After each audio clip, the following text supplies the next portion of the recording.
नमस्कार। गलातियों के चौथे अध्याय के चौथे दिन में आपका स्वागत है। हम उन तर्कों को देख रहे हैं जो पौलुस दे रहा है कि आत्मिक विकास विश्वास से अनुग्रह के द्वारा ही होता है। कल हम इन तर्कों का सारांश प्रस्तुत करेंगे। आज हम 7वें तर्क को देखने वाले हैं, पौलुस का आखिरी तर्क, जिसे हम एक रूपक तर्क बोल सकते हैं, एलोगोरिकल आर्ग्यूमेंट, क्योंकि वो पुराने नियम की एक महत्वपूर्ण घटना को एक रूपक की तरह इस्तेमाल कर रहा है अपनी बात समझाने के लिए।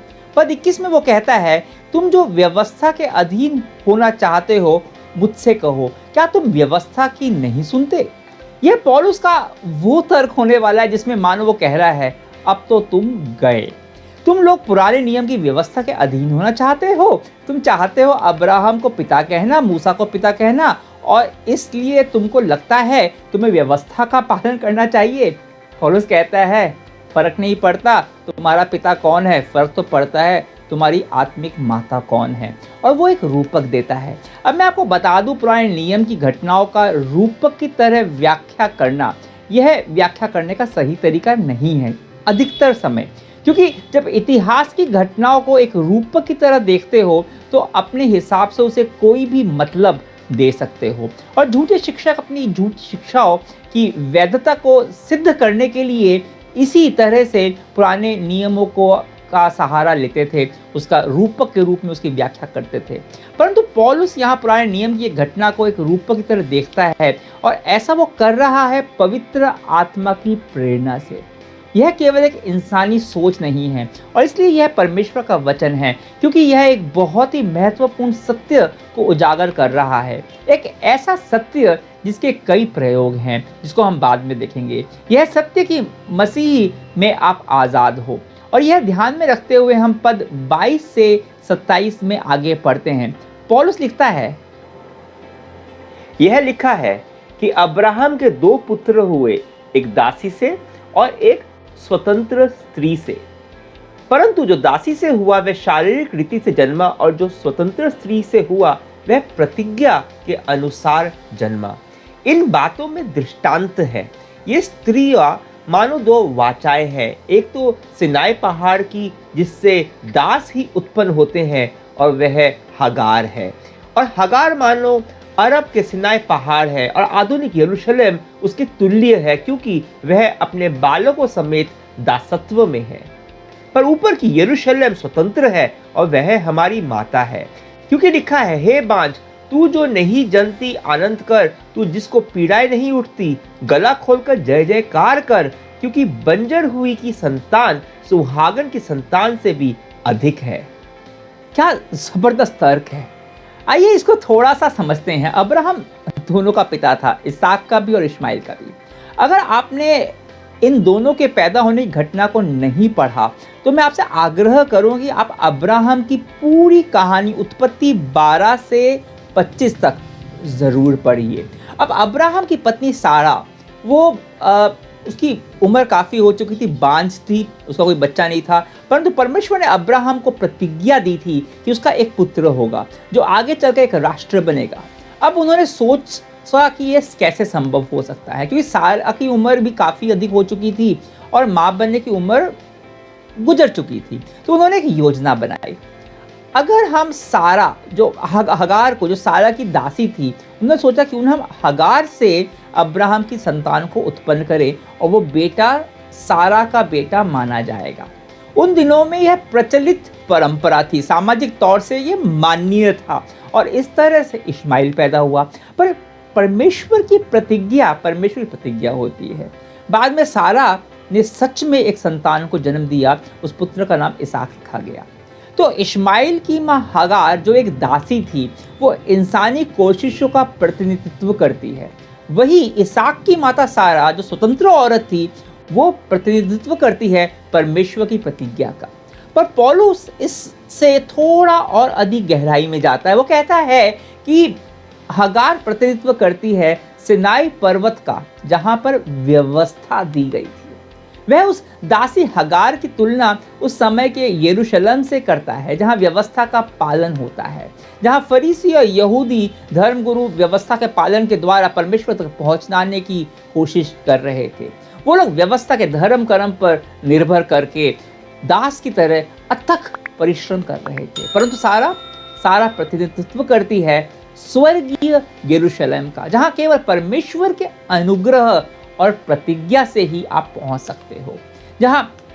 तो अगर आप व्यवस्था का पालन करके उद्धार और आत्मिक विकास पाना चाहते हो तो आप हगार की संतान हो, सारा की नहीं। दोनों परिस्थिति में अब्राहम आपका पिता है, पर महत्वपूर्ण यह है कि आपकी माता कौन है। आप सोचिए, यह एक तरफ जुडाइजर की सारी दलीलों को चकनाचूर कर देता है। इस बात को स्वीकारना कि हम परमेश्वर की प्रतिज्ञा के कारण उद्धार पाए हैं हमें सारा की संतान बना देता है। और पौलुस यशाया भविष्यवक्ता का हवाला देते हुए कहता है कि सही यही सारा का आनंद है कि वो जो बांझ थी उसने दूसरी सब सुहागनों से ज्यादा उसकी संतानें हैं, क्योंकि उसकी सारी संतानें हैं प्रतिज्ञा की संतानें, जो कि आप हैं और मैं हूं। हम विश्वास से अब्राहम की संतान हैं, पर हम सारा की संतान भी है क्योंकि हम प्रतिज्ञा की संतान हैं। और यही पौलुस आगे पद 28 से 31 में कहता है, सुनिए, हे भाइयों, हम इसहाक के समान प्रतिज्ञा की संतान है, और जैसा उस समय शरीर के अनुसार जन्मा हुआ आत्मा के अनुसार जन्मे हुए को सताता था, वैसा ही अब भी होता है। परंतु पवित्र शास्त्र क्या कहता है? दासी और उसके पुत्र को निकाल दे, क्योंकि दासी का पुत्र स्वतंत्र स्त्री के पुत्र के साथ उत्तराधिकारी नहीं होगा। इसलिए हे भाइयों, हम दासी की नहीं परंतु स्वतंत्र स्त्री की संतान है। यीशु मसीह है परमेश्वर की प्रतिज्ञा, जिसमें उद्धार है और आत्मिक विकास। और हमने जिन्होंने परमेश्वर की इस प्रतिज्ञा पर विश्वास किया है, हम लोग इसहाक के समान प्रतिज्ञा की संतान हैं। और क्योंकि हम प्रतिज्ञा की संतान हैं, आत्मा के अनुसार जन्मे हुए हैं, इसके 3 प्रयोग हमारे जीवन में होते हैं। पहला है सतावट। जो भी परमेश्वर के अनुग्रह में उसकी प्रतिज्ञा पर निर्भर करके जीवन बिताना चाहता है, उसे सतावट का सामना करना पड़ता है। और यह इसलिए होता है क्योंकि आप उन लोगों से अलग हैं जो अपनी कोशिशों से धार्मिक व्यवस्था के सहारे जीवन जीने की चेष्टा कर रहे हैं। आपका अनुग्रह में चलना उनको खतरनाक लगता है, उनकी धार्मिक व्यवस्था को चुनौती देता है, तो वो आपको चुप कराना चाहते हैं। गलातियों में भी यही हो रहा था और आज भी यही होता है। धार्मिक लोग हमेशा अनुग्रह पर निर्भर होने वालों को सताते हैं, क्योंकि विश्वास द्वारा पाई धार्मिकता उनकी व्यवस्था वाली झूठी धार्मिकता के मुंह पर एक जोरदार तमाचा है। और इसलिए आप उन लोगों के साथ नहीं रह पाएंगे। अनुग्रह व्यवस्था कभी भी साथ में नहीं रह सकती। इश्माइल और इसहाक एक साथ नहीं रह पाए, क्योंकि एक इंसानी कोशिशों का नतीजा था, दूसरा अनुग्रह द्वारा दी हुई परमेश्वर की प्रतिज्ञा का। यह है इस रूपक का पहला प्रयोग। दूसरा प्रयोग इस रूपक का हमारे जीवन में जो हमारे जीवन में होता है, वो है उत्तराधिकार का, जिस बारे में हमने पिछले दिनों बात की थी। उत्तराधिकार हम कमा नहीं सकते, वो तो केवल प्रतिज्ञा से हमें मिलता है। परमेश्वर के उत्तराधिकारी हम धर्म से या कर्म से नहीं बनते, वो परमेश्वर की प्रतिज्ञा से आता है। पौलुस पुराने नियम के एक पद का हवाला देते हुए कहता है, दासी का पुत्र स्वतंत्र स्त्री के पुत्र के साथ उत्तराधिकारी नहीं होगा। धार्मिक व्यवस्था जिसकी माता है, उनको उत्तराधिकार नहीं मिलेगा, परमेश्वर का राज्य नहीं मिलेगा। परमेश्वर का राज्य केवल उन्हीं के लिए है जिनकी माता प्रतिज्ञा है, जो यीशु मसीह में है। और तीसरा प्रयोग है, यह हर दम याद रखना कि हम किसकी संतान हैं। पद 31 में पौलुस कहता है कि इसलिए है भाइयों, हम दासी के नहीं परंतु स्वतंत्र स्त्री की संतान हैं। क्योंकि अगर हम व्यवस्था के अधीन हैं तो हम लाचार हैं। हम परमेश्वर की आज्ञाओं को मानते हैं लाचार होकर, एक दास की तरह। उनमें स्वाधीनता नहीं है, उसमें आनंद नहीं है, उसमें लाचारी है। हम आज्ञा मानते तो हैं, पर डर से कि कहीं हम परमेश्वर द्वारा ठुकरा ना दिए जाएं। पर अगर प्रतिज्ञा के अनुग्रह की संतान हैं, तो हम जानते हैं कि हम पहले से ही स्वीकृत हैं। परमेश्वर हमें स्वीकारता है, हमारे कर्मों की वजह से नहीं, पर यीशु में जो उसकी प्रतिज्ञा है उसकी वजह से। हम जानते हैं कि वो हमसे प्रेम करता है और कुछ भी हमें इस प्रेम से अलग नहीं कर सकता।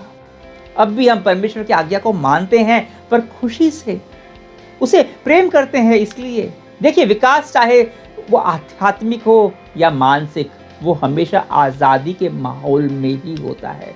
एक ऐसा माहौल में जहां हमें डर नहीं लगता, हम निर्णय लेने के लिए, गलती करने के लिए स्वतंत्र होते हैं। अधिकतर लोगों को व्यवस्था इसलिए पसंद होती है क्योंकि वो गलतियां करने से डरते हैं।